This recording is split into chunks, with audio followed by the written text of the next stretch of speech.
సభా అధ్యక్షులు, నిర్వాహకులు, పెద్దలు, క్రాంతి దళ్ పృథ్వీరాజన్నకు ఏమైందన్నా?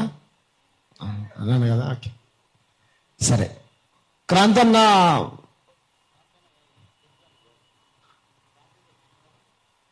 క్రాంతి దళ్ పృథ్వన్న అంటే క్రాంతి అంటే తెలిసిందే నాకు. అన్న తెలుగు మాట్లాడుకుంటూ అన్న రాగానే ఒక మాట చెప్పాడు. మొదట్లోనే తెలంగాణకు ఆల్టర్నేటివ్గా ఒక పార్టీ అవసరం.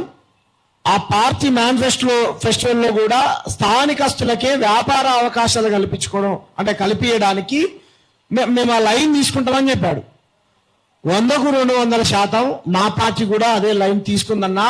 ఇంకా మీరు అంటే ఏమంటారంటే బలంగా దీన్ని కనుక ప్రజల్లోకి తీసుకెళ్తే ఈ పార్టీలన్నింటినీ మనం ఓడించవచ్చు. ఎందుకనంటే ఎందుకు అయిపోయింది మార్వాడి ఉద్యమం, మీరు ఎందుకు చేయట్లేరు అని చెప్పేసి ఒక మేధావి, RSS మేధావి మురళీ మనోహర్ సార్ ఇదే వేదికగాడు, శ్యామ్ గాడు, రామ్ గాడు అంటే రాగన్నని నాన్న డైరెక్ట్ గా పేరు తీయలేక రగ్గాడు, శ్యామ్ గాడు వీళ్ళందరూ లక్షల కోట్ల రూపాయలు తీసుకున్నట్టు ఊరేనా ఆయన రూమ్ కిరాయికి కట్టుకోలేక చచ్చిపోతుండ్రా, కారు EMI కట్టలేక.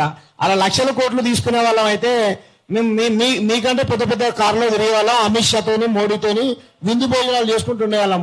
మోహన్ సాబ్ మీరంటే నాకు గౌరవం అనేది, మీరు నోరు అదుపులో పెట్టుకోవాలి. అటువంటి వ్యక్తులం కాదు మేము.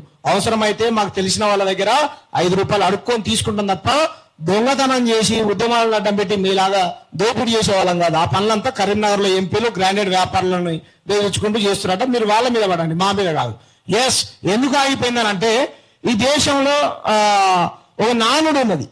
అంటే కమ్యూనిస్టు పార్టీలకేమో కార్మిక వర్గ జాతీయవాదం, బీజేపీ వాళ్ళదేమో హిందూ జాతీయవాదం, ఇంకోటి కాంగ్రెస్ వాళ్ళదేమో స్వతంత్ర జాతీయవాదం, వాళ్ళది కూడా జాతీయవాదం, బహుజన ఐడియాలజీతో ఉన్నటువంటి వాళ్ళు బహుజన జాతీయవాదం.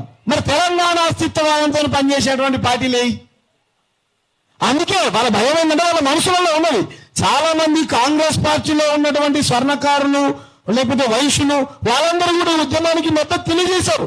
ఇది పర్సనల్ గా మేము పార్టీ అంటే మా పార్టీ లైన్లో కాకుండా మా సంఘం లైన్లో మేము పనిచేస్తా ఉన్నాం, ఇది మా వృత్తులకు సంబంధించినటువంటిది, మా ఉపాధికి సంబంధించినటువంటిది లేకపోతే అనేసి వాళ్ళు రోడ్లు ఎక్కారు.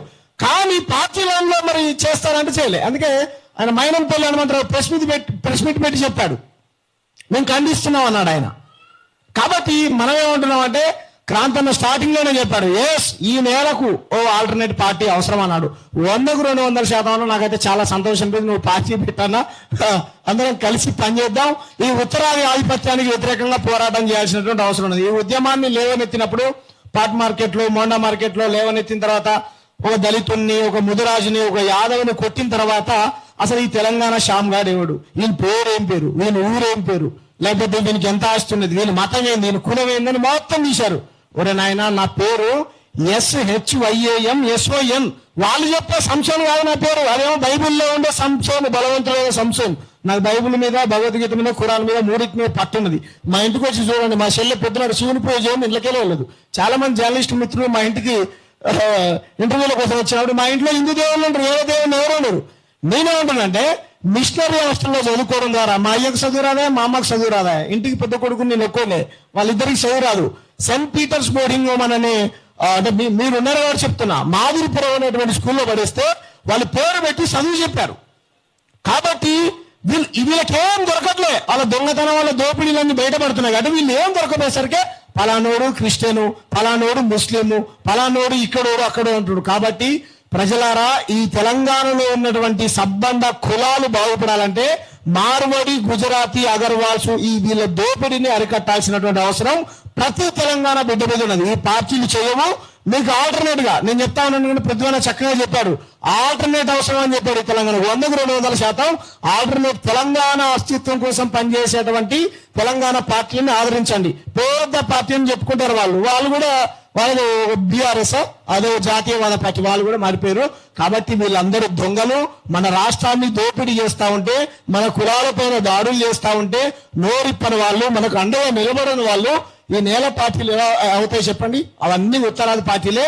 కాబట్టి ఉత్తరాది ఆధిపత్యానికి, వీళ్ళ దోపిడీకి వ్యతిరేకంగా పోరాటం చేయాల్సినటువంటి అవసరం తెలంగాణ ప్రజల మీద ఉందని తెలియజేసుకుంటూ, ఇది వ్యక్తి కేంద్రంగా కాకుండా, ఒక సంఘం కేంద్రంగా కాకుండా, ఒక పార్టీ కేంద్రంగా కాకుండా ప్రజలందరి ఉద్యమంగా భావించి ఎటువంటి అంటే పిలుపునిచ్చినా క్రాంతి దళ్ కానీ ఇంకోలు కానీ ఎవరు పిలుపునిచ్చినా సరే ఆ ఉద్యమంలో మీరు భాగస్వామ్యం కావాలని మనస్ఫూర్తిగా కోరుకుంటూ, స్టార్టింగ్ లో మొదట్లో ఈ అంశాన్ని లేవనెత్తినప్పుడు ఆయన పేరు ఏం పేరు, ఆ రాజస్థాన్ లో ఉంటాడు కదా ఒక గ్యాంగ్స్టర్ బిష్నాయ్ తెలంగాణ శ్యామ్ బిష్నాయ్కి చెప్తే, మా మారవాడలు బిష్నాయ్ చెప్తే నువ్వు గంట సేపట్లో చంపేస్తారా మా బిష్నాయుడు? బిష్నాయ్ కాదు, నరేంద్ర మోడీ చెప్పుకో, కాకపోతే ట్రంప్ కు చెప్పుకో అని చెప్పాను తప్ప మేము ఉద్యమాన్ని విరమించుకుంటాను ఎక్కడ కూడా స్టేట్మెంట్లు పాస్ చేయలే. కాబట్టి ఈ నేల కోసం త్యాగం చేసినటువంటి వీరులను స్ఫూర్తిగా తీసుకొని పెరిగినటువంటి నేను ఎక్కడ కూడా ఈ మారవాడి బెదిరింపులకు లొంగబోను. మీ అందరూ నాకు అండగా నిలబడ్డారు. ఇంతకుముందు వచ్చినటువంటి ఆరగోపాల్ సారు, అప్పుడు ఉన్నటువంటి చాలా మంది మేధావులందరూ మేము ఉన్నామని చెప్పిన తర్వాత నాకు ఇంకా చాలా అంటే ధైర్యం వచ్చినట్టయింది. రోజు ఈ అంశాన్ని మన తొలి వెలుగు రగన్న గాని, కాళోజీ సీనన్న గాని వాళ్ళ మార్నింగ్ న్యూస్ లో పొద్దునటే మీరు మారవాడిలా వైపు ఉంటారా తెలంగాణ వైపు ఉంటారా అని రోజు ఈ అంశాన్ని చర్చలో పెడతా ఉన్నారు తెలంగాణ జర్నలిస్టులు. కాబట్టి వాళ్ళందరికీ నేను ప్రత్యేకంగా అభినందనలు తెలియజేసుకుంటూ, మళ్ళీ టైం లేదన్నారు కాబట్టి ఇటువంటి కార్యక్రమాలు ఇంకా ముందు మనం ఇంకా ఎన్నో పెట్టాల్సినటువంటి అవసరం తెలియజేస్తూ ఈ అవకాశం ఇచ్చినటువంటి పృథ్వీ అన్నకు ధన్యవాదాలు తెలియజేస్తాను. Thank you. జై భీమ్, జై తెలంగాణ. Thank you Shyam. ఇప్పుడు